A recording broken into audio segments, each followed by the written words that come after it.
Evening, everyone, and welcome to another edition of Prep Talk. I'm Russ Robinson, voice of the Jackson Prep Patriots. You know, at Prep Talk, we're taking on a new look this year. We're not in a restaurant anywhere in town. We're right here in the studio at Jackson Prep. And kudos to Bobby Gross and the staff here at Jackson Prep for getting the Jackson Prep students involved. Those involved in JPTV are doing stories. They're putting them together.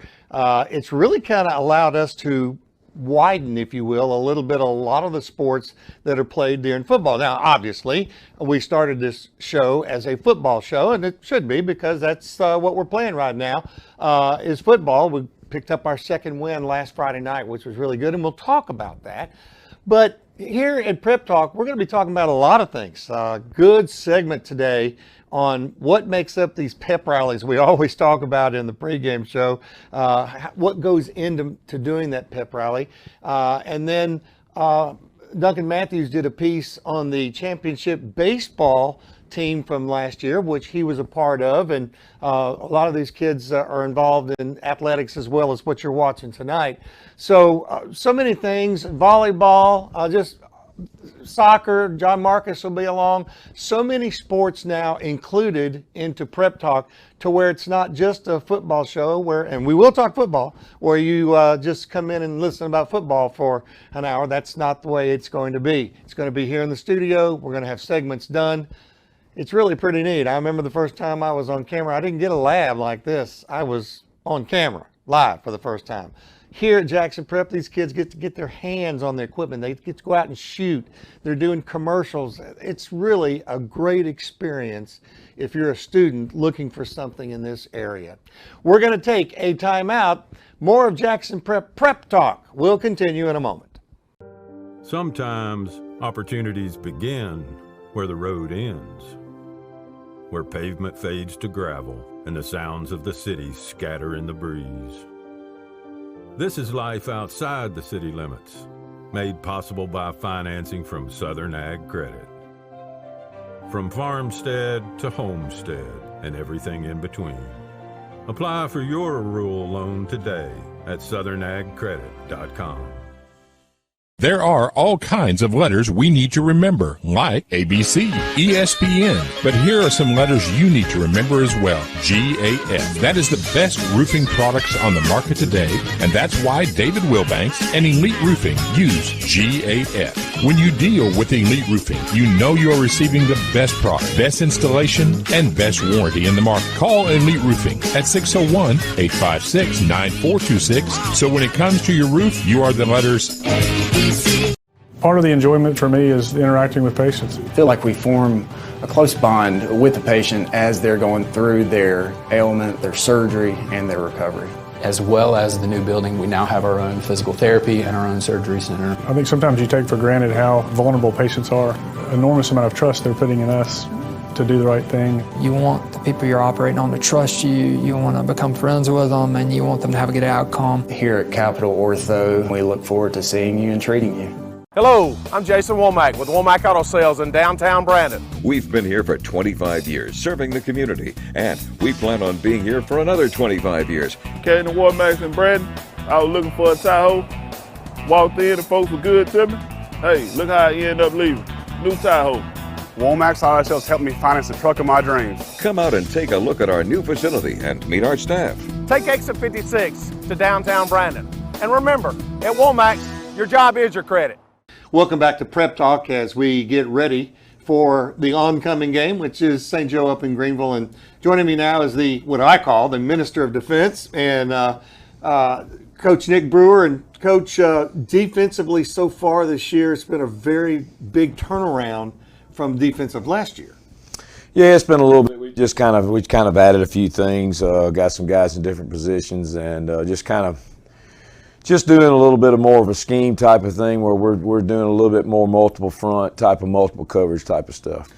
Blitzing, if you talk to 10 coaches, 5 of them will tell you they love it, 5 of them will tell you they don't love it, and 5 of them will say, well, they blitz too much, and the other one says, we don't blitz enough. Yeah. What is your philosophy on blitzing? I think you have to find out, first of all, what the team's doing.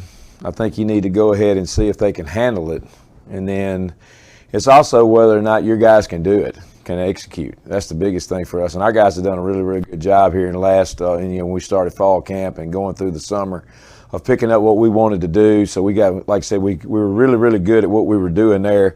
We're a little undersized, so there's sometimes we have to blitz just because we're undersized, but there's sometimes where we just like to sit there and just play our base defense and just block and drop into coverage. But, it really depends on the situation. It really, we're kind of a more situational type of blitz type of thing. We'll blitz probably a little bit more than most people will, just because of our size factor. But a lot of times, it's really on what we need to be in and what we need to do. Last year, a young man came out on this field from Wyoming by the name of Josh White, and he made a quick impact on last year's team. But I've been watching him pretty close in the first 2 games. He is wherever that ball is. Yeah, Josh has got a very good nose for the football. He's a great kid, a good leader for us. I wish he'd be a little bit more vocal at times, but that's the one thing about him. He's always doing I know we're going to get the best effort out of him. He's always wanting to do the right thing, and that's the biggest thing with Josh. A lot of times, more times out of 10, he's doing the right thing, and that's what we need him to do and kind of step up. Him being a senior back there, because if you look at our secondary back there, we're a little young besides him. And that was one of our keys that we were looking at this year was who was going to step up and lead back there, and he's done a fantastic job doing that. The defense has only given up a couple of touchdowns all year long. One of them was a pick 6 that just kind of went up in the air, and then Heritage got what I called a cheap one the other night. Is that shutout what you're looking for every ball game? Oh, every game. Yeah. If you're a defensive coordinator and you're not looking for a shutout, something ought to be wrong with you. But yeah, that's part of that's our game. That's our goal every week. It's like I said, if teams can't score, then we win. And that's the name of the game. We've got to be able to at least limit folks in their abilities to score and try to keep them in the end zone and stuff. And when you start getting close down there to that red zone area, you got to get a little bit tougher. And that's one of the things like we strive for every week is to try to sit there and make sure that we limit big plays. That's the biggest thing. If we can cut down big plays, then we have a great chance of winning football games. The more big plays you give up, the less chance you have of winning. Last year, we had a young man by the name of William Dees who was at linebacker and filled about every hole that was there. And I think that was kind of, I don't know if it's going to say is an area of concern, but it was an area that you were going to have to address this year. How have you felt like our linebackers have done? I think they have progressed to where they need to be right now. I think they're always need to get better. The biggest thing for our guys, especially, like with Cross and Puckett and Duncan and all those guys in there like that, is to keep getting better every week. It's going to be just the more and more reps you get, the better and better you're going to be at seeing what you need to see at linebacker. We got some young ones right now is the same way. They just not the speed of the game's changed a little bit. They're trying to watch all 11 parts instead of just focusing in on their keys. And that's the biggest thing that we try to tell those guys is don't overthink it. Read your keys and then react. And if they can do that, and like I said, Thomas has done a very, very good job for us this year doing that. Peyton's done a very good job for that. All the guys that we've had playing linebacker, even our outside linebackers, Sam Watts and Luke Smith, and all those guys have done a fantastic job. They just got to slow the game down enough to where they take their keys instead of sitting there trying to figure out everything else that's going on. And isn't it true, the one thing that you're looking for in a play when it's run is that your guys are in position they're supposed to be in to make the play. Yes, we always talk about fits. How you fit this play? How you fit this play? Where's your gap? What's your fit? And that's the thing that we have to keep constantly preaching to these guys, because sometimes they'll want to get out a little bit of where they're supposed to be in their fit, and that leaves a gap. And that's one of the things, especially with young guys, because we have basically, if you look at our defense this year, we only have about 2 or 3 guys coming back.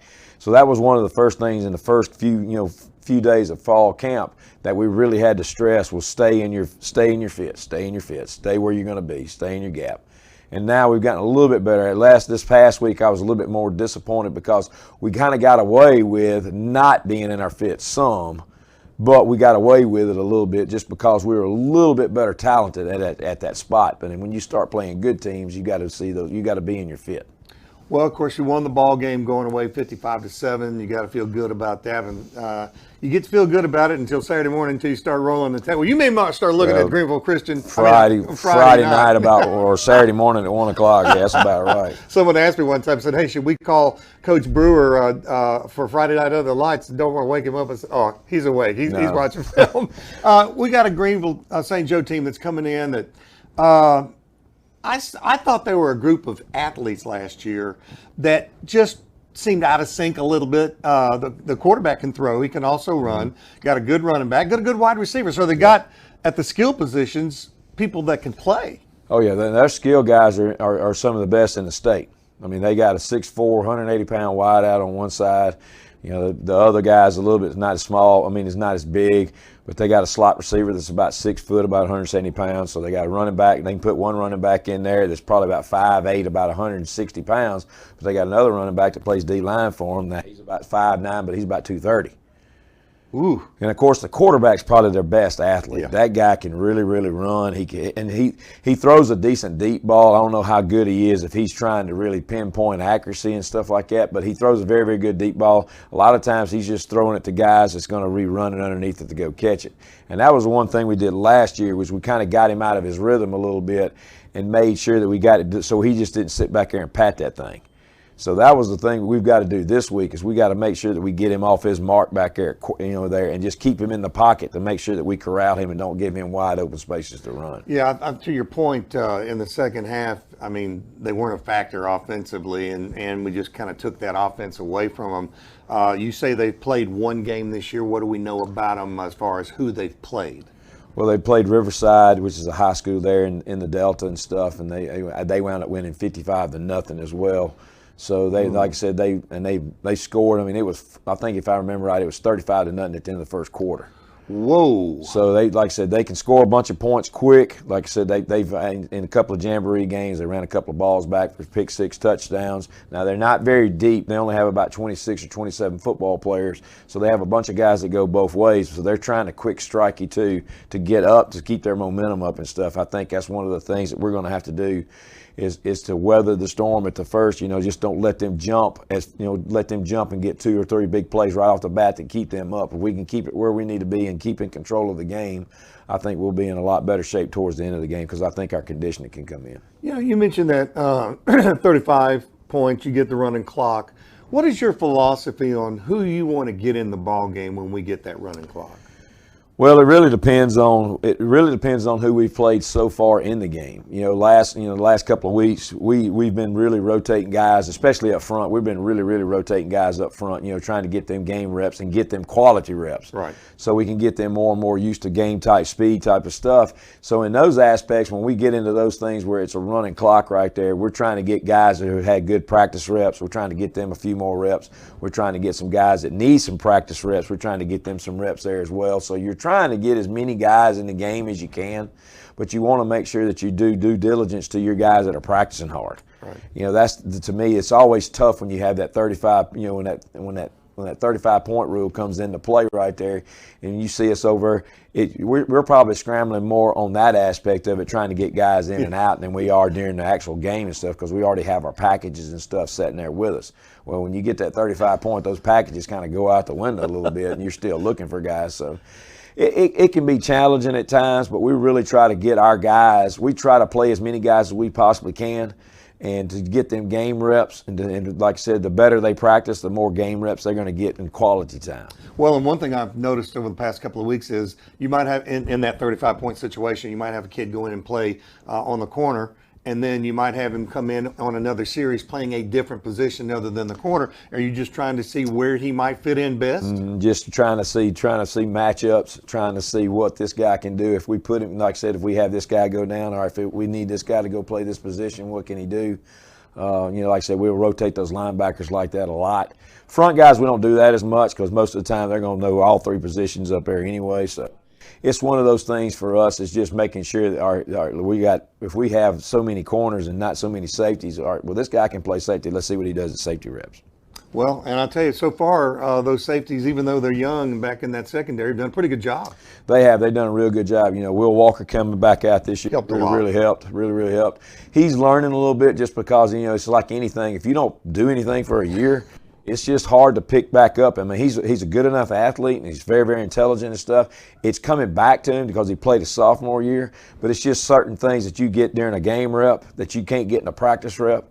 That's where it's really where he's, like I said, in the previous game right there. There was a couple of things where in practice it looked good, but when he got in the game it didn't look as well. So it was just one of those things. But he, like I said, he understood. That was the biggest thing. He understood what he did wrong, and now he's learned from that. That's that game rep. So he's a coachable kid. He's a very coachable kid. Most of our guys are very, very coachable.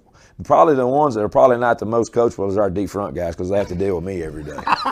But most of those guys, like I said, I just say that in joking. Most of our guys are very, very coachable. They'll listen to coaching and stuff, and that's the biggest thing for us, is to make sure, because we do a lot of different things. We're, like I said, we're a little bit different than what we were last year. We're doing a lot more things. We're doing a little bit different here and a little bit different there. So they have to be able to learn and understand and recognize things, and that's the biggest thing.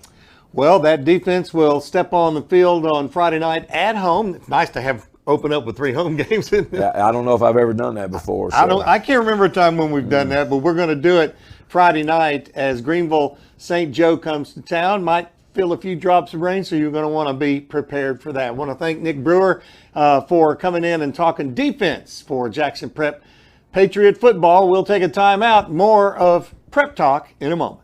Jackson Healthcare for Women is Mississippi's premier provider of comprehensive OBGYN care. Expectant mothers and fathers should feel right at home at our beautiful facility located at 291 East Layfair Drive in Flowood. We provide 3D and 4D ultrasound so you can best see the development of your baby. At 15 physicians strong, you can be assured you will be well cared for throughout your pregnancy journey. Same-day appointments are available. Call us at 601-936-9190 or visit our website and social media pages to learn more. Jackson Healthcare for Women, inspired by you. Ferguson & Associates Architecture is a new generation architectural firm that combines state-of-the-art ideas and solutions with years of experience managing demanding projects. As a full-service architecture firm, Ferguson & Associates provides a complete range of architectural services. They plan, design, and manage the build. From creative concept to ribbon cutting, they're there to ensure your success. Visit their website at fergusonarchitecture.net for more information or contact them directly at 601-607-7933. Rainey's Carpet Care is a locally owned and operated business that's been providing quality service to Central Mississippi since 1986. They offer 24-hour emergency water damage services, mold and mildew treatment, carpet care, pet odor removal, air duct cleaning, tile and grout cleaning, Oriental rug cleaning, carpet stretching and repair, upholstery cleaning. They offer it all. Visit them online at raineyscarpetcare.com or call today at 601-956-1515. Jennifer Mooneyham and the staff at For the Family Healthcare provide personalized healthcare for all ages in a comfortable environment. With a new address at 112 Lake Vista Place in Brandon near Community Place Retirement Home. It is convenient to residents in both Madison and Rankin counties. Health services include anything from wellness checks to the treatment of acute and chronic illnesses. Visit For the Family Healthcare for all of your healthcare needs. For the Family Healthcare, 112 Lake Vista Place, Brandon, Mississippi. Welcome back to Prep Talk. You know, over the years, especially during the pregame show, we've talked about the pep rallies that they have here at Jackson Prep, because we always have some cheerleaders on the show, and there have been some unbelievable pep rallies. Fortunately for the kids here at Prep, these cheerleaders don't have to get a group of folks up for an 0-9 team that's about to play an undefeated team at the end of the year. We win a lot of football games, and that's good, but there's a lot that goes on behind these pep rallies, and we thought we'd show you what all that's about here on Prep Talk. Through the week, we talked with the Pacers and cheerleaders about how they get ready for the pep rallies on Friday. There are many things that make a pep rally happen. For instance, the girls get together over the summer and they have a big painting week. So all of these signs, it takes them time and a whole lot of effort to make this happen. And they have to work after school hours to set this pep rally up. We hang lights. They have to roll out the mats. They hang the signs. And of course, right now it is 7:15 almost. And we are still here working just to make sure that the pep rally goes off without a hitch. So they do a fabulous job. As captain, what are the things that you do to get everyone prepared for the pep rally? Well, we practice Monday through Thursday, and we even have a 2-a-day on Tuesdays. We practice at 6 a.m. and after school. We send videos every Sunday so everybody knows what dance we're doing Friday night, so they have all weekend to work on it. And we do pull-outs where People will dance alone until you know the dance, just to make sure everybody knows what's going on, and yeah. What is the hardest part of pep rally setup? Definitely unfolding the mats. How long does it take y'all to set up for pep rallies? Probably about 45 minutes to an hour, I would say. What are some of the biggest elements that go into setting up for a pep rally? Definitely the signs and the lights. How long does it take y'all to paint all these signs? Well, we start in the summer and takes us about 2 days. What takes longer, setting up the pep rally or taking it all down? Definitely setting up, because taking it down, I'm just going to be honest, we just go to the back and rip down all the signs. So setting it up definitely takes the longest, just having to tape them all and do all the lights. But taking it down goes pretty fast. So. What's your favorite part of the pep rally? My fool.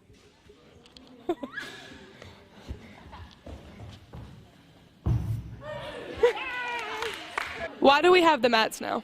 So this year we're doing a competition. We go to the Coliseum, MAIS competition, and we use hard floor mat to perform on that. And junior high used them last year, so we took them in this year. They also use them still, but we took it in, and it really has helped us prepare for competition. We're about 20 minutes away from the pep rally, and we're about to go check out what the Pacers and cheerleaders are doing. What are some things that you do in the week to get the Pacers ready for a pep rally? We practice a lot, and we go through it, and we make sure everyone's doing it correctly. My favorite tradition is when the Sparkles go in the middle and they do their little skit, and it's always really funny and gets everyone really excited.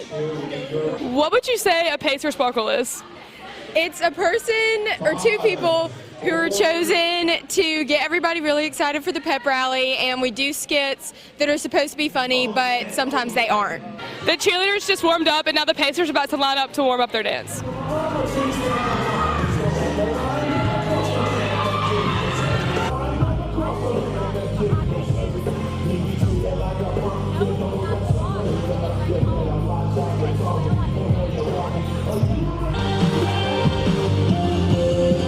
Pacers have warmed up, we all go back to the women's locker room to wait for us to walk out and stretch and do circle.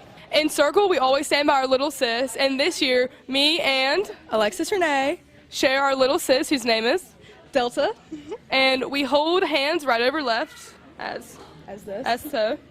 And then once we're done, we spin around, and we give her and we hug her and wish her good luck that she doesn't mess up in the performance. And she's gonna kill it.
I have a drum instructor that comes in and takes care of all that. The kids run that as a group, and it's kind of a sideline to the band program. It doesn't meet during the day, so they have to do it after school.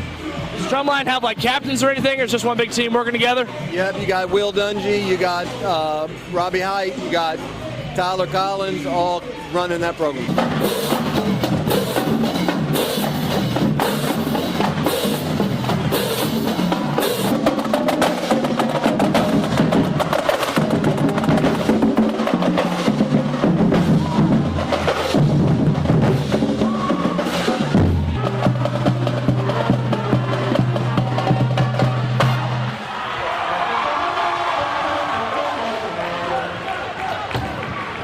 What do you do, like with the Patriot Pack?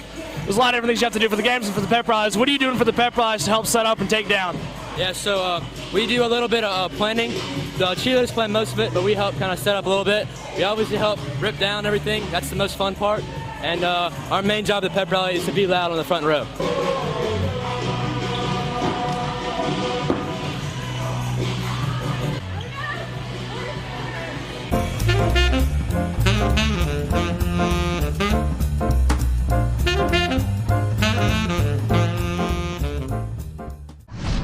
At Community Bank, we're always by your side.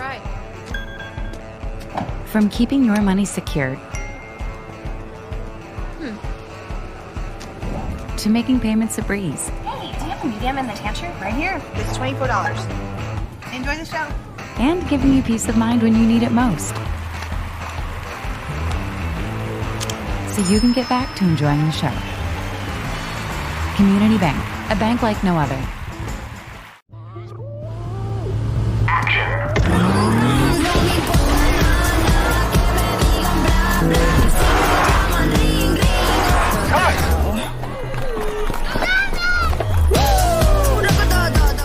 Visit Eric Stallworth at Acura of Jackson, 828 Adcock Street, Ridgeland, Mississippi, 601-978-2228. Since 1968, Ewing & Ray has been leading the way as the area's premier foundation repair company. With our state-of-the-art equipment, licensed professional engineers, and certified technicians, we are able to ensure the right solution with the best warranty in the business. Whether you have drainage problems, need foundation repair, or need a specialized foundation system installed, for over 50 years, Ewing & Ray is a trusted source to ensure your home or business is safe and stable for years to come. Contact us today by visiting our website or giving us a call.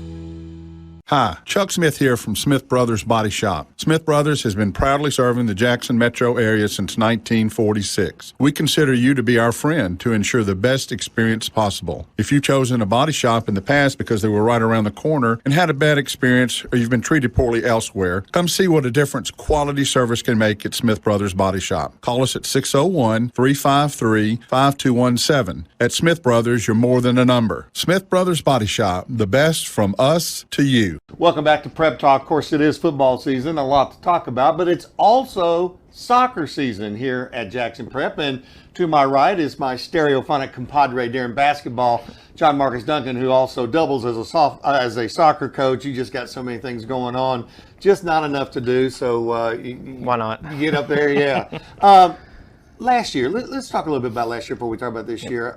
By your standards, by this school standards, by your team standards over the year, didn't finish the way you wanted it to. Yeah, our goal is, number one, to make it to the state championship game. We got there, and I really thought with the talent that we had on that team that it would go the way we wanted it to do. Obviously, it didn't. We lost 1-0 to Jackson Academy. It was one of those games that I felt like we played where we needed to play. We did what we were supposed to do, except we didn't score a goal. We had chances, and credit to Jay. They made a couple big saves. Their keeper made a couple big saves. And, you get to overtime and, you play 10 minutes overtime, you play another 10 minutes, and with 3 minutes left in the second overtime, we give up a goal. And that's just a hard way to end your season. Obviously for me, having a daughter, a senior daughter on the team, and, what a great class it came through. Very coachable group of girls, very dedicated.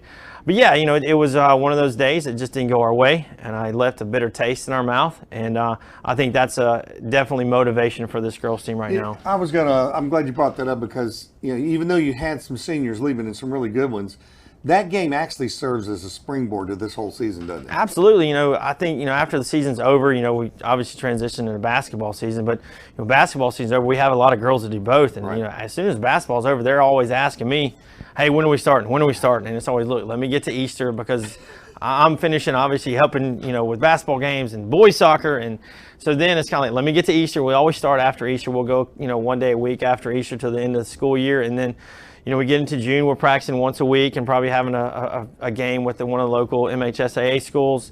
And then July 1 comes around, we're full go. And, it's been hot summer, but the girls, credit to them, they did their job in hydration, and I give them a fitness routine that they stick to. And so far the season's going as planned. I think as a coach, we always look at your schedule and you say, all right, should win, Yeah. toss up, should win, toss up. And, I think the toss ups that we've had right now have not gone in our favor. But, one of those was to Carterville, Tennessee, big 6A school out of Carterville, really good, talented team. And then we lost to Hartfield last week, so conference loss there. But, conference play, you play everybody twice, so we'll get another shot at Hartfield down the road. You mentioned the 1-0 loss.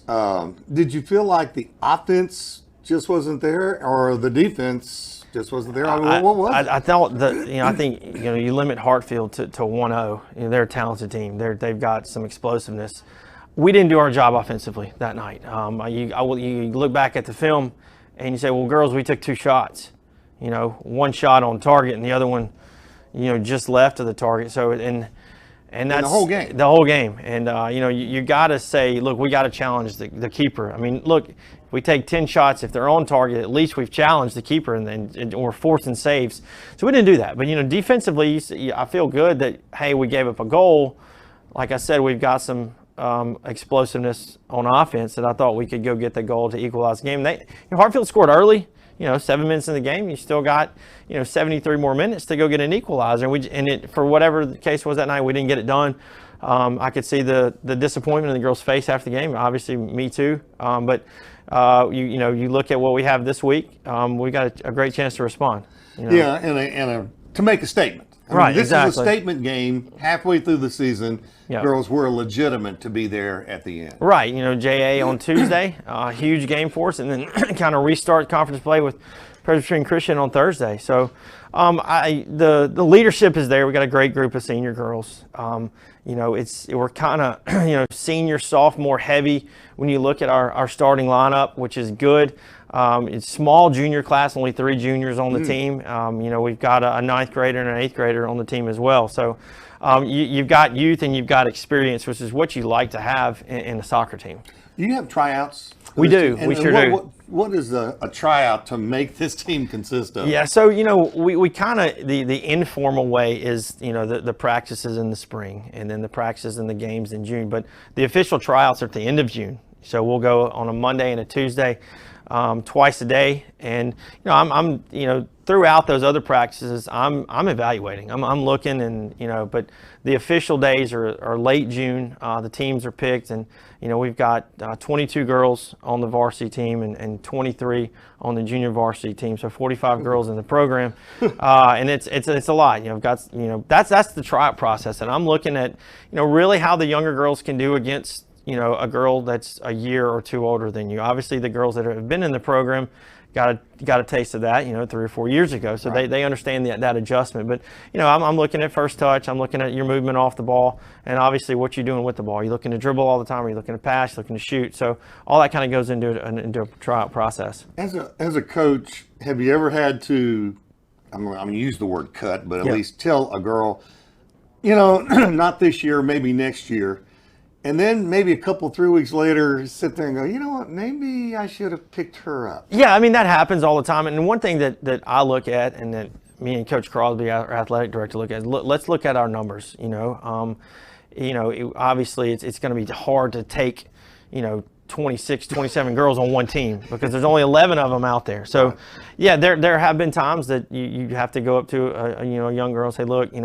hey, this is where you fall, all right? It's just not your year. You're this close. This is what I need you to work on.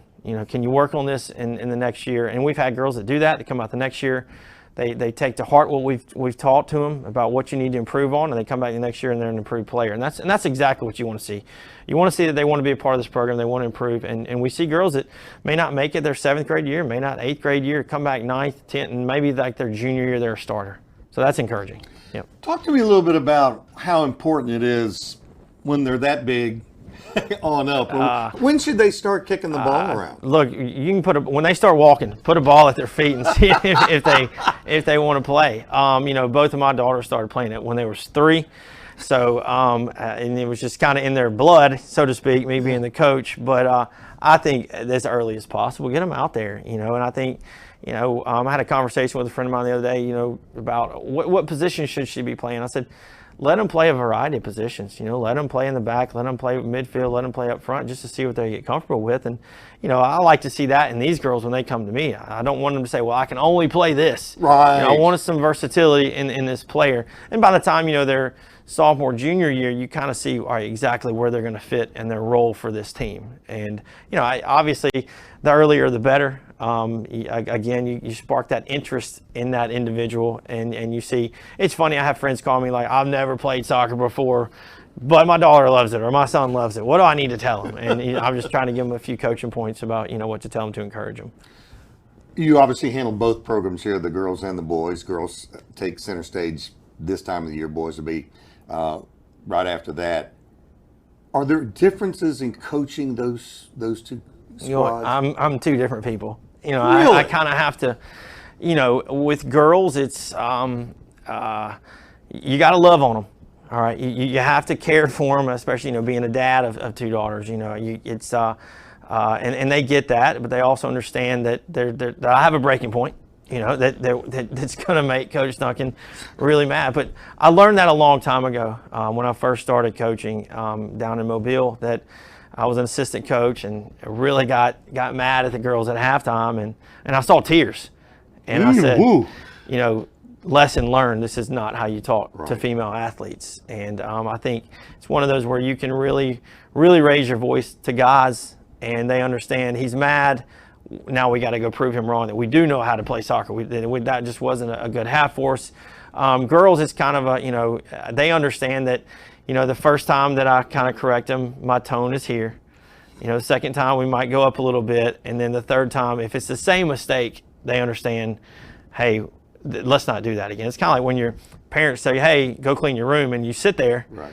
The next time they get a little bit louder, and if you still sit there the third time, get up and go clean your room. So that's my mentality. Kind of the voice decibel that you used in the overall. Absolutely, yeah. I didn't have a voice for the next couple of days after that. Yeah, but yeah, I'm a very enthusiastic coach. I'm very passionate about this game, especially passionate about this program. This is year 23 for me here, and it's been a lot of fun.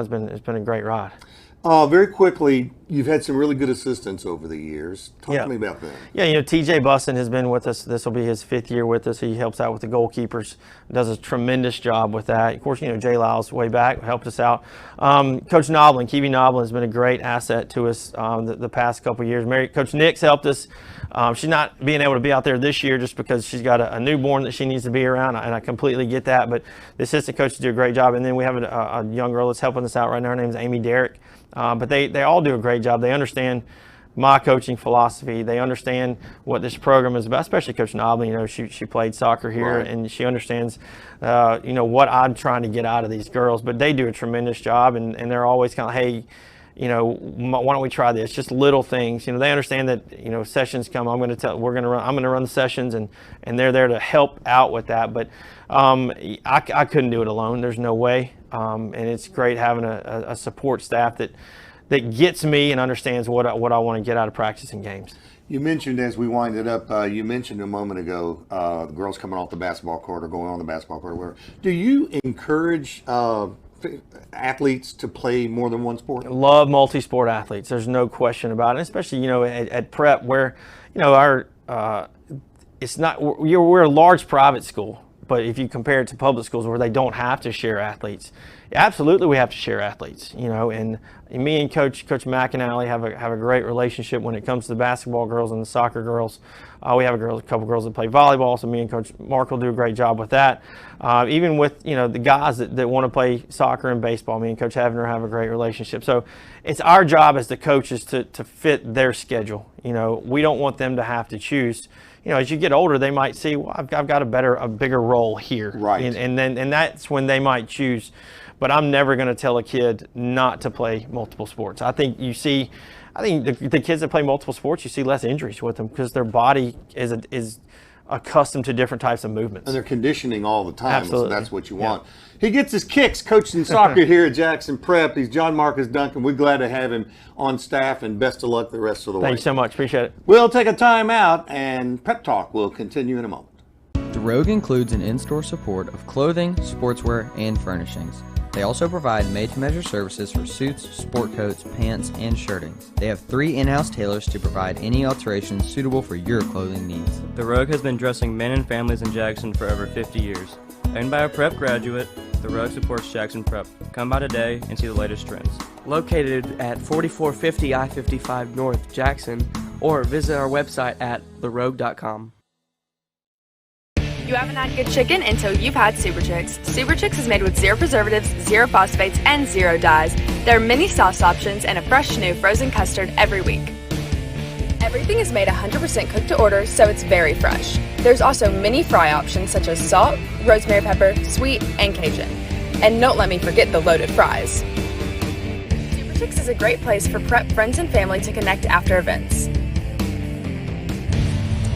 And it's so good.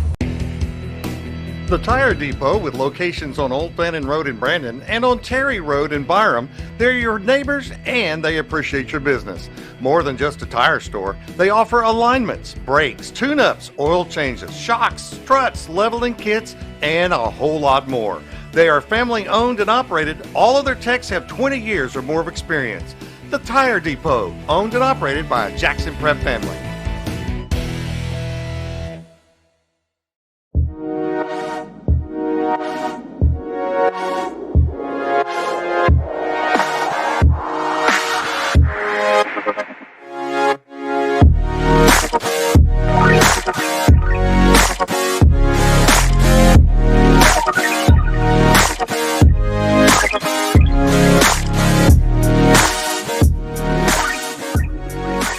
Visit your local Dunkin' at 403 Riverwind Drive in Pearl. Welcome back to another edition of Prep Talk. Of course, the Patriots will be playing St. Joe from Greenville here on Friday night. Game time is still at 7:30. They haven't moved it back yet because of the heat. May have a little rain to deal with too, so you'll want to take note of that. We also talk about a lot of other sports here at Prep Talk, and joining us now is Lauren Markle, who is the head coach for the volleyball team. Welcome to the broadcast. Thank you. It's my first time here. Give us a little background on you and where you came from, etc. Yeah, so I grew up in Illinois, started playing volleyball around 12 years old there, and I played club, and I had to travel kind of far for my club up to Chicago, and it was a very competitive club. We played in tournaments nationally, and then I got recruited to go play at the University of Montevallo. It's near Birmingham, Alabama. I know where it is. And then after I finished there, I became the graduate assistant coach at Mississippi College and got my master's in business. And I started coaching club, and I started doing lessons, and so I've always been in volleyball, but I decided to use my degrees coming out of getting my master's, and I was in the corporate world, goodness, for the past 12 years maybe. Wow. And was coaching on the side. So I was still doing it, but wasn't coaching in college and wasn't coaching high school level, it was just club level. Did you ever think, living in Illinois, playing volleyball, that you would be coaching a team in Mississippi? No, I mean, I knew I wanted to leave Illinois. I don't like snow and I don't like the cold, so I knew I wanted to leave.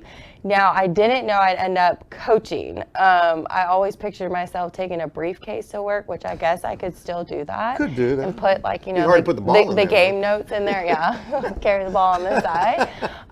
But I've realized, though, through all this time that this is definitely my calling. So it's probably, as I look at it, as I've played some, not competitively, just played volleyball. Yeah. Really love it. Yeah. I love it. But it seems like to me that it could be one of the most fun sports to participate in when you're in junior high or high school, because it's just a fun game. Yeah, and that's one thing that I'm trying to help everyone realize kind of in the area. Volleyball's growing here and it's becoming so much more competitive, but in a sense that like, oh, if you don't play year round, if you don't want to play in college, then why bother? I'm like, no. It's okay to want to have fun in middle school and play in high school and be a great high school player. There is nothing wrong with that if you don't aspire to go on, because it is so much fun. So I am trying to help girls understand, like, no, come try out, come play. You're gonna love it. I've really never had any that don't enjoy it. Yeah. Well, that's good. There's something to be said for that. How walk me through tryouts. What are you looking for when somebody says, I want to try out? Want to try out?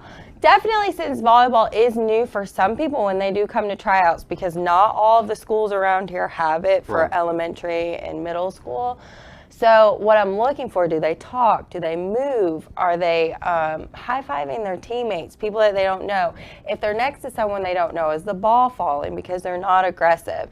Those are huge key things at first, because if you have a shy personality in volleyball, it's very hard to be good at it. So, and it's, I can, you can tell from the start if someone's going to struggle with their personality a little bit.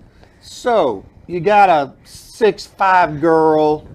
She can spike like nobody's business. No one can ever return on this girl. She's just great at the position, but she doesn't say a whole lot. Yeah. All right, so what do you do with that? So that's difficult, and it's funny you're saying that. We'll actually play a girl just like that tonight against MRA. I think she's 6'6", and she's only in 9th grade. But she's very shy, and so what they end up doing is moving her around a little bit to see where she can produce that night. So sometimes her position in the front row will change just depending on how much she's moving around. Does she still get a hold of some balls? Yeah. But could it be a lot more if she was aggressive? Yeah. Now tell me this, when I play, well, again, it was just for fun. I've never been competitive in volleyball, but you had the 3 and the 3. And somebody always rotated out on it. Do they still do that, or do you go with the people you want on the floor? So that's the most confusing thing I think about volleyball, is it's like, why aren't you leaving your 6'1" girl, and why does she stay the whole time? This isn't like basketball. There's not a point guard that's constantly, and you do have to rotate. And if once you've rotated and you're not in a strength position for you, then I can sub someone else in to play that position that they're better at. So yes, I sub, I use my subs, I make sure I keep my people in their strengths. If they've rotated to a spot that's not, I will sub them. It's a good philosophy.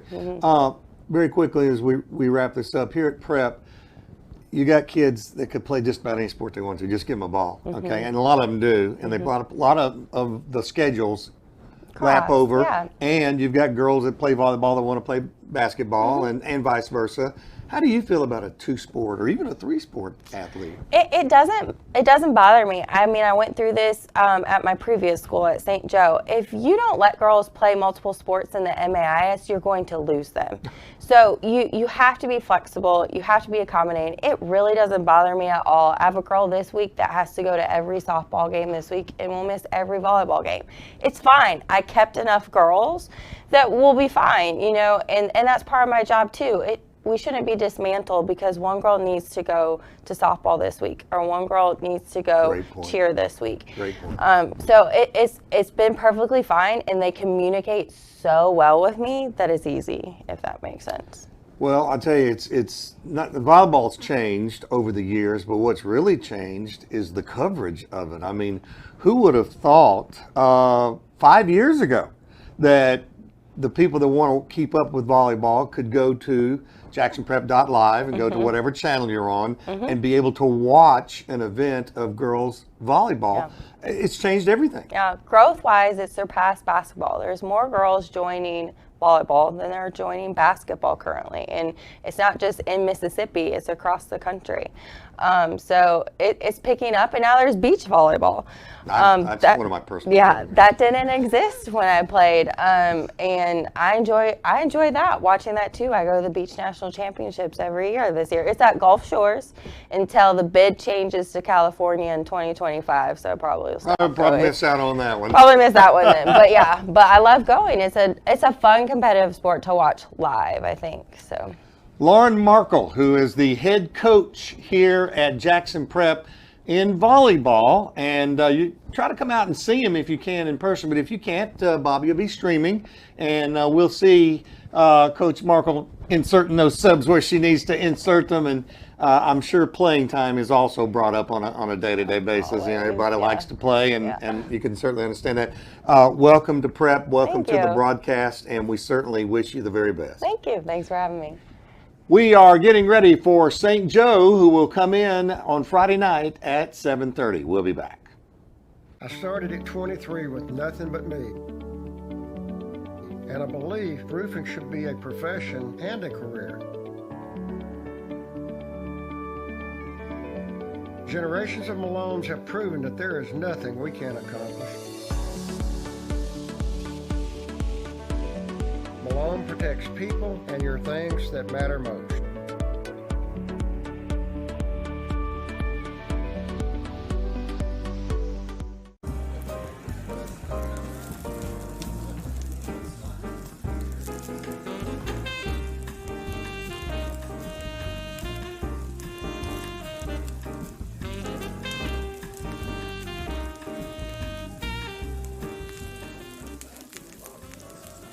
Slava's Grill, open weekdays from 11 a.m. to 2 p.m. and 5 p.m. to 10 p.m. and on Saturdays from 5 p.m. to 10 p.m. And make sure to check out the lunch menu. Sign Mark, your #1 hometown retailer for custom stamps, signs, and marketing products. We're growing and we want to take you, our loyal customers, with us. Whether you have an event, starting a new business, or wish to expand your existing business, Sign Mark is committed to helping you meet your design and marketing needs. Come see the friendly staff at Sign Mark at Pearson Road in Pearl and make your mark in the business world. Sign Mark online at signmark.us or by phone at 601-932-6699. The Patriot Shop. We got everything. We got sweatshirts. We got athletic shirts. We got sweatpants. We got socks. And we got bags. Has your back ever hurt during a game? We can solve that problem. We have stadium chairs. We got you covered all the way from winter to summer attire. The Patriot Shop. We've got everything.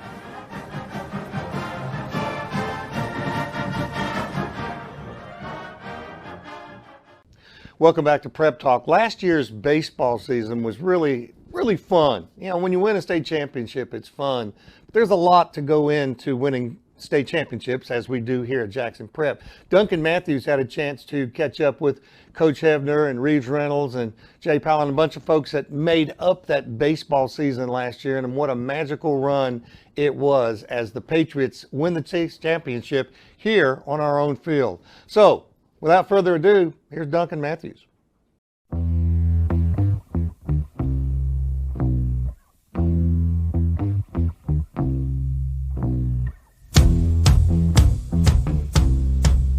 Jackson Prep Baseball. So, what does Jackson Prep Baseball mean to you? Well, it means a lot. I was living at home. I came back, had the opportunity to be the head coach here, and now it means everything. Little girl loves going to games. My wife enjoys the games, and now we're building a tradition like nothing else in Mississippi. Well, the one goal that we have every year is to win a state championship. Not just compete in it, but we want to win it every year. And we've been able to do that for the last 5. And that drives the team when we start in January to be better than everybody else in Mississippi and to be one of the dominant teams in the state. And in the last 3 years, it's not only been in the state, but it's been one of the top 20 teams in the country. Oh, it meant a lot. You know, we're fortunate enough to go for a 5-peat, and not many teams have ever done that before except one. And it's been Mag Heights, and loved every bit of it. It's awesome. We know players like Jake Mangum and Parker Cracy, you know, Riley Maddox, Mason Nichols. They set a good example. They're fierce competitors, love the sport, love to play, set a good example for the younger people, including me. And hopefully I can live up to that and go from there. I think one thing that prep baseball does to help players develop to go to the next level is when we play great competition. We honestly run something kind of similar to a college atmosphere for the program and everything else. And when they go off and they go play at these programs, they're not overwhelmed. A lot of freshmen will go in there and they're kind of wide-eyed and the lights are just kind of too bright for them. But coming from here, I think, you know, we do a pretty good job of preparing them, one, to what to expect. And also they've been competing against some really good players, and I think that helps them going along. You know, you talk about some of the guys that we've had just recently in the last few years with Riley Maddox and Mason Nichols and, you know, even Thaxton, Birch, and Jeffrey Ince, some of these other guys, I mean, that's gone on and contributed at some of these colleges. You know, watching Mason do what he did this year and at the highest level and being able to come in pressure situations and get big outs in the College World Series, I think some of those kind of seeds are sown here while he's at Prep. I mean, he's in some big situations here. He's in pressure situations, and I think that just kind of prepares him as he goes to his career and as he matures. And you know, the main thing is with these guys, they're not overwhelmed when they get on campus, and that to me is the total difference maker with a lot of kids that's coming from Jackson Prep and coming from other schools. Is I feel like when they get on campus, they're not overwhelmed. Yes, sir. Ring him up. Yep. 2-2 pitch. There we go. That's right. That was going to get one run in. Yeah, and really, really great job. I mean, obviously Duncan stung it, but good job by Cox. 2-2 pitch on the way from Buzz. Runner goes. They swing and a miss. They're going to throw it down. Got him again! Got him again! You go, Eli! You go! Keep running on him! How about that senior rush? Here's the replay on side. Beautiful piece of hitting. Just speed. Joey Goody with the 2-2. That's a double ending. He's saying, size go score. Get on the back, Trey. Sorry, Russ. Hey, you wanted 2 in? You don't ask that. Don't ask how. I was caught Dunk. in the middle of the railroad track. I looked round and I knew there was no turning back. My man Grace and I thought, what Yeah, could that's it right there. Back on catch him. Back on catch him. Ball stays in. and I knew Come on, Dunk. Get on there the was Dunk. Get on the Dunk. no help from you. Oh, and Dunk was trying to score anyway. That's right. That's right there. Right there. Stop side. I love it. The thunder comes. Tear me apart. You bitch. Walking off, Owen Happy. Walking off, Owen Happy. Yes, sir. Wrestling, wrestling.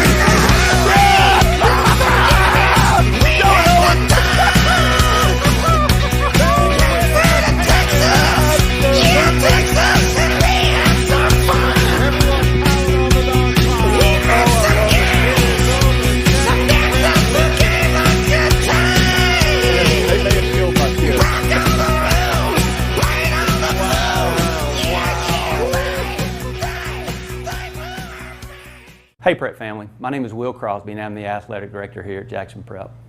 We're so grateful to have the Booster Club here at Prep. They've done so much for us over the years, from updating our facilities to providing top-of-the-line equipment necessary to compete at the highest level. The help from our Booster Club to our teams and our spirit groups, including band, pacers, and cheerleaders, has been overwhelming. For more information on joining the Booster Club, you can visit the Jackson Prep homepage, and under the Athletics tab, you'll find the Booster Club link. We're grateful for your support. Well, that'll put a wrap on the second edition of Prep Talk this year. In case you got into the show late, this show was produced tonight by Ryan Groby and the kids there at the JPTV. It's really amazing what these students are able to do, and it's really a tip of the hat to Jackson Prep for being able to have the budget to get them the cameras and the equipment that they need to do this. You know, there's a lot of jobs out there in this industry now, and there's just going to be more and more as technology grows. So tip of the hat to Jackson Prep for allowing these kids to do this, and even having a class with Bobby Gross on a week in, week out basis to learn how to do it.